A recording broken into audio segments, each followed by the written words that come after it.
नमस्कार, बहुत स्वागत है आपका न्यूज नेशन देख रहे हैं आप। आपके साथ मैं हूं किमी अरोड़ा वर्मा। शुरुआत में आपको दिखाते हैं न्यूज 2020।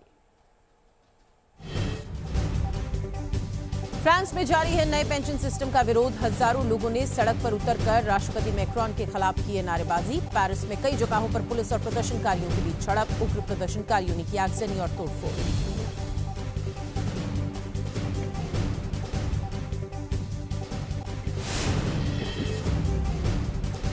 अमेरिका के कोलंबिया में सड़क पर बना पुल टूटने से बड़ा हादसा हुआ। हादसे में 2 पुलिसकर्मियों की मौत। हादसे में करीब 15 लोग बुरी तरह से घायल हो गए। पुल टूटने के बाद नदी में गिरी कई गाड़ियां। हादसे में घायल लोगों का किया गया रेस्क्यू।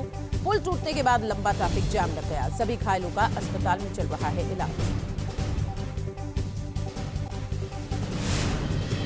दिल्ली के ओखला मंडी के पास सिलेंडर की दुकान में लग गई भीषण आग। देखते ही देखते आग की चिंगारी बाहर निकलने लगी, जिसके बाद फायर कंट्रोल रूम को सूचना दी गई।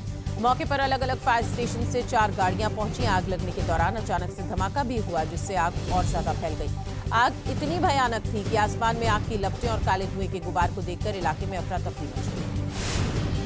प्रतापगढ़ में मालगाड़ी के 4 डिब्बे पटरी से नीचे उतर गए, जिसके बाद इलाके में हड़कंप मच गया। ट्रेन की स्पीड कम होने के कारण बड़ा हादसा टल गया।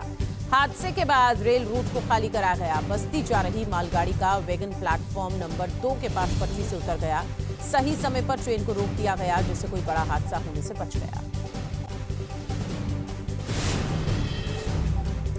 कटिहार में तेज रफ्तार ट्रक ने बाइक सवार को रौंदा। हादसे में बाइक सवार की मौके पर मौत हो गई। हादसे के बाद गुस्साए ग्रामीणों ने 4 ट्रकों में लगाई आग। बेकाबू भीड़ ने हाईवे पर जाम लगाकर किया प्रदर्शन। गुस्साए लोगों ने बाजार बंद करवाते हुए तोड़फोड़ भी की। पुलिस और ग्रामीणों के बीच झड़प भी देखने को मिली। यूपी के सहारनपुर में रील बनाने के चक्कर में युवक ने ट्रैफिक नियमों की उड़ाई धज्जियां। फिल्मी गानों पर खतरनाक स्टंट का वीडियो हुआ वायरल। सोशल मीडिया पर रील बनाने के चक्कर में युवक ट्रैफिक कानून को लगातार दरकिनार कर रहे हैं। शहर के एसबीडी फ्लाईओवर पर फिल्मी गानों पर रील बनाने के लिए खतरनाक स्टंट करते दिख रहे हैं युवक, जिनका वीडियो हो रहा है वायरल। मुंबई में एंटी नारकोटिक्स सेल ने नाला सोपारा इलाके से एक नाइजीरियन ड्रग तस्कर को किया है गिरफ्तार। तस्कर के पास से 32 लाख का ड्रग किया गया बरामद। ड्रग तस्कर के गिरोह में कई और लोग भी शामिल। पुलिस ड्रग तस्कर से पूछताछ में जुटी है। जल्द ही ड्रग तस्करों के गैंग के कई और सदस्यों की भी गिरफ्तारी हो सकती है। एक्टर सतीश कौशिक की बर्थ एनिवर्सरी पर उनके परिवार और दोस्तों ने एक कार्यक्रम का आयोजन किया और उन्हें याद किया। अनुपम खेर, अनिल कपूर, शबाना आजमी, जावेद अख्तर समेत तमाम हस्तियों ने दी है सतीश कौशिक को श्रद्धांजलि। एक्टर की बर्थ एनिवर्सरी पर उनके परिवार और दोस्तों ने इस दिन को सेलिब्रेट किया और उनकी यादों को संवारा। इस मौके पर नमाकों के साथ सतीश कौशिक की वाइफ शशि कौशिक और बेटी वंशिका कौशिक दिखाई दी। प्रयागराज के चर्चित उमेश पाल हत्याकांड में यूपी पुलिस को बड़ी कामयाबी हाथ लगी है। शूटआउट में शामिल रहे माफिया अतीक अहमद के बेटे असद को यूपी एसटीएफ की टीम ने मुठभेड़ के दौरान मार गिराया। 24 फरवरी को उमेश पाल का जब शूटआउट हुआ था, तब अतीक के तीसरे नंबर के बेटे असद ने पिस्टल से गोलियां दागी थी। फायरिंग की तस्वीरें सीसीटीवी फुटेज में भी कैद हो गई हैं। उमेश पाल हत्याकांड में शामिल रहा शूटर गुलाम मोहम्मद भी एनकाउंटर के दौरान मारा गया। असद और गुलाम दोनों एक ही साथ थे जब इनका यूपी एसटीएफ की टीम के साथ झांसी में आमना सामना हुआ। झांसी के बड़ा गांव इलाके में जब इन्हें एसटीएफ ने रोका तो इन्होंने फायरिंग करनी शुरू कर दी, जिसके बाद जवाबी कार्रवाई में असद और गुलाम मारे गए। झांसी के पारीचा डैम इलाके के बड़ा गांव में असद और गुलाम छिपे हुए थे। जब एसटीएफ की टीम ने उन्हें गिरफ्तार करने की कोशिश की तो असद ने सबसे पहले गोली चला दी। असद और गुलाम ने जब गोलियां चलानी शुरू की तो एसटीएफ ने भी जवाबी कार्रवाई की। दोनों तरफ से 30 राउंड से ज्यादा गोलियां चली और फिर इस एनकाउंटर के दौरान अतीक का बेटा असद और गुलाम मारा गया। असद और गुलाम विदेशी हथियारों से लैस थे, जिनसे वो एसटीएफ की टीम पर गोलियां बरसा रहे थे। इनके कब्जे से ब्रिटिश बुलडॉग रिवॉल्वर और वॉल्थर P88 पिस्टल बरामद की गई है। साथ ही जिस बाइक से ये भाग रहे थे वो भी मौके पर मिली है। मुठभेड़ में मारे जाने के बाद दोनों के शवों का झांसी मेडिकल कॉलेज में पोस्टमार्टम किया गया। आज उनके शव परिजनों को सौंपे जा सकते हैं।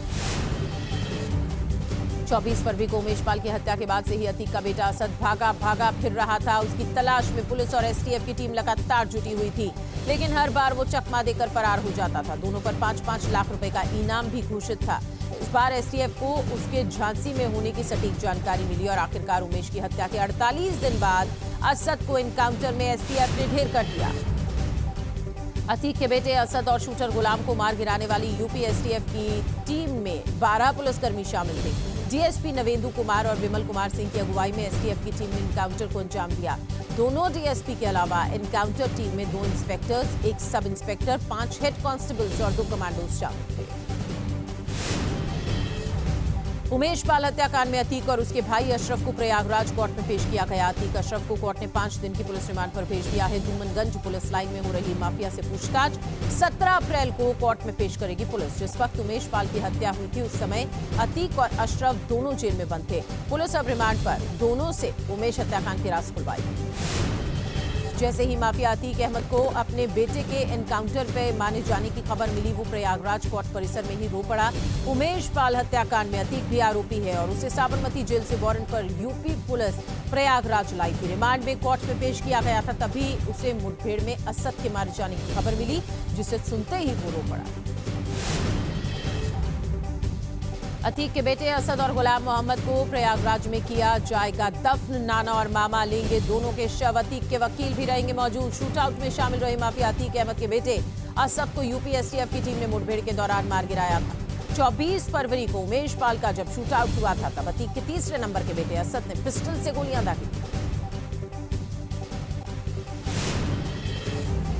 उमेश पाल हत्याकांड में अतीक अहमद की पत्नी शाइस्ता भी आरोपी है और वो भी फरार चल रही है।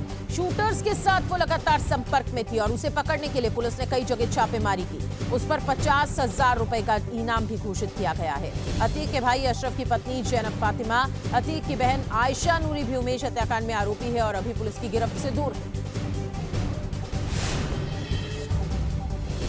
असद और शूटर्स के एनकाउंटर के बाद सीएम योगी आदित्यनाथ ने कानून व्यवस्था को लेकर बैठक की है। सीएम योगी ने यूपी एसटीएफ के साथ ही DGP, special DG law and order और पूरी टीम की तारीफ की है। प्रमुख सचिव गृह संजय प्रसाद ने मुठभेड़ की जानकारी मुख्यमंत्री को दी। इस पूरे मामले पर सीएम के सामने रिपोर्ट रखी गई।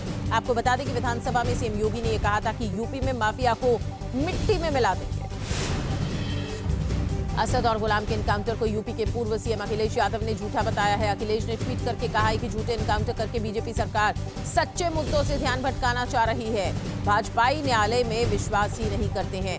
आज के और हालिया एनकाउंटर्स की भी गहन जांच पड़ताल होनी चाहिए। अखिलेश ने कहा है कि दोषियों को छोड़ा न जाए, बीजेपी भाईचारे के खिलाफ है।